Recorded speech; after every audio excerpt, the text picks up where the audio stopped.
to eliminate the greatest source of the trouble. So if you remember, do y'all remember one of the first principles we talked about on spiritual attack?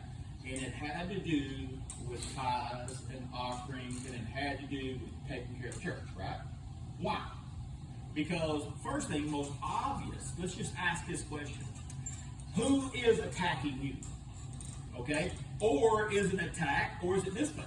I guarantee you that if you would have asked Monty when I was anywhere from whatever age I first got my first whipping, all the way up until the point that they couldn't catch me no more and I wouldn't come home, was my last whipping.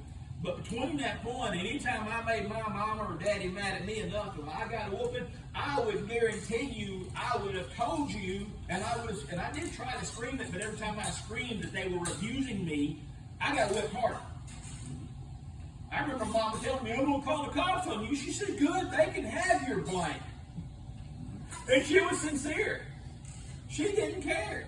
If you thought the cops was going to come take you away from me and let go, I would be happy to not deal with you no more. So the thing is that, but to me, it was an attack. It's like when you're getting your butt whipped and you like I said, you learn as a kid what limbs to not bring home to dad. You find something that when he hits you, it's going to break. You always give him an old limb. Because that one right there only does something that whacks and it'll scrape you down the leg. But like I said, when you get like a peach limb or any kind of fruit limb, or especially you never give your dad a hammer before you get him a willow branch. Because the willow branch wraps around like a whip, and when he pulls it off, guess what? It forms a circle. I have experience. So, the first thing we dealt with was it an attack or was it being disciplined? Remember, he was talking about there's 2 times that we were being disciplined by him. One was our tithes and offerings. Another was how we took care of his temple. He says, look at my house. Look at your house. Look at what all you've done. Look at what you've done here. There's an old saying that says, put your money where your faith is. So in other words, if you have a vision for the church, then invest in that vision. Put the money for that vision. That'll really tell you where your vision is. Because if you're willing to invest in a vision, so like you have something, man, I think the kids, this would look really cool. I love what Jessica did today, where she actually found this online source and it gave her everything. So she got the printer, she put the effort and she invested in it, and she came with something to do. Has the kids something to do. The thing is that when we've eliminated the issue with God as far as being disciplined. Now, understand, we've still not talked about sin yet, because sin is a whole other course of action. We're moving to the sin. But right now, we're looking at different things, and we're looking, saying, okay, what's going on in your life? What's the repercussion? Why this? Right now, we're looking at spiritual warfare, in other words, a.k.a. how to move a rock. Y'all see my picture? That is a rock. In case y'all didn't know, I actually drove on a rock, just so y'all know that that's a rock. I'm not like some people, I don't have artistic talent. So, if we look at all these things, these are all symptoms that you are under a spiritual attack. Fatigue, anxiety, stress, temptation, lies, despair, fear, revenge. Each of these are tools that are used in basically derailing us. Now we're talking about getting derailed. Now we're talking about getting kicked to the curb. Now we're talking about it because if you look at every one of these, it is to get your eyes. Now remember this. Every one of these is a symptom of where you took your eyes off of God. Every one of these. Every one of these is a symptom that you took your eyes off of God. And the minute you take your eyes off of God, what happens? So, has anybody ever had to move a rock? Oh, yeah. So, when you moved a rock, did you go and just get that big sun gun and just push it and move it? No. What'd you do? I got a 4x4 and used a lever. Oh, But you had to find what? No, you had to find an anchor, or you had to find what I'm talking about. A what anchor? Well, a tool, but a tool is no good if you don't have a place to use it. All right, so as an example, I'm going through a lesson right now. As y'all know, I am learning a new skill.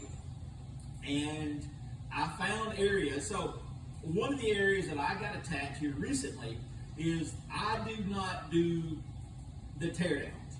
I'm a little bit apprehensive because if y'all tore down some of these new cars, seriously, David, how crazy are they? Yeah, I'm telling you, they're, and I have zero patience, guy. I am a grab and break guy. But the problem is that sometimes you grab and break something and then it's not available. There ain't nothing worse than breaking a part that you can't get no more. So, there's this guy named Cooter. We call him Cooter. His name's Terry. He's one of the best guys I've ever seen. My boss had attacked me on my weakness because I was insecure about my ability to tear apart cars and put back together. I focused basically on learning to do the damage because I figured if I can do that right there, I can get somebody else to do the other part. Just try to figure out what I can do. Inside Lance, I've always had this thing that, Monty, you need to learn to do this. And so how he attacked me was because I had already known that I should do this. I'd known that that was my weakness. So where did he attack at? He attacked at my point of vulnerability, my weakness. And so what happened is that I had Terry come over the other day. I said, Cooter, show me how to do this. Show me what you're doing. I'd seen it, but I made him show me. Now, there's a big difference between seeing it and showing it. And so what he did, I watched it, and I watched him spray, and I always thought it was kind of stupid, but I watched him spray the soap in there, and I watched him do all of these things. Finally, he pops it all off there, and I'm like, cool. So the next molding, I did it myself, and I did exactly the same way, and I got it off. It worked for me. So I have learned, so I'm now learning. The other thing is that when I tear apart a car, I would basically not catalog all of my bolts. In other words, like on this one car I tore apart, it only had 2 shiny bolts. All of the other bolts was a different color, didn't have shiny on them. But these 2 bolts were hidden. Well, you know, what do you want to do? You want to put them back. There's nothing worse than putting a car back, David, and you see mismatched bolts, do you? Because that looks unprofessional. Set your goals high. Try to be the best. You want to be the best. Anything less than the best is sucked. If that makes sense. So, I've been taking cardboard because, again, I drill holes in cardboards and I write every bolt and write where every bolt goes. And that way, when I'm building it back high, I say, okay, top of the fender, bam, top of my fender bolts. I put all this stuff together. So I'm learning this. And so yesterday, I decided that, okay, now it's time I'm going to try to get some stuff for Amber done. Well, I had to pull some blinds off, but before I pulled the blinds off, I had to pull the windows off. And I had to study how to get these windows out. I had not taken them out before. And so naturally, one was already, the things had dropped loose on the bottom.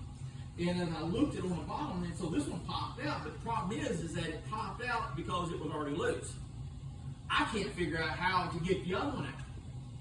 And I got looking, so I come down, I start looking, but I remind myself, don't get mad, don't break the foolish thing. I know none of y'all would do nothing like that, or put a pry bar in there and pop it out and cut it out with a sawzall. I had done that before.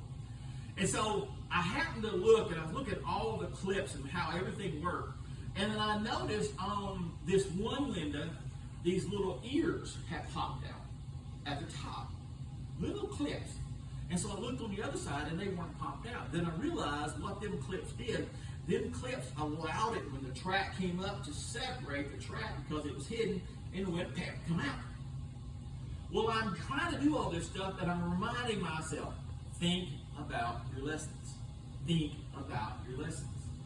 Think about what you learned. And I was already kind of sick. I was already kind of feeling, like crap. But I'm still wanting to get this done for Amber because she wanted to see, and I wanted to see what our progress was. Because what is the worst thing about building a house? That right in the middle, why do most houses never get done? Carrie, why? Fatigue, isn't it? You move in.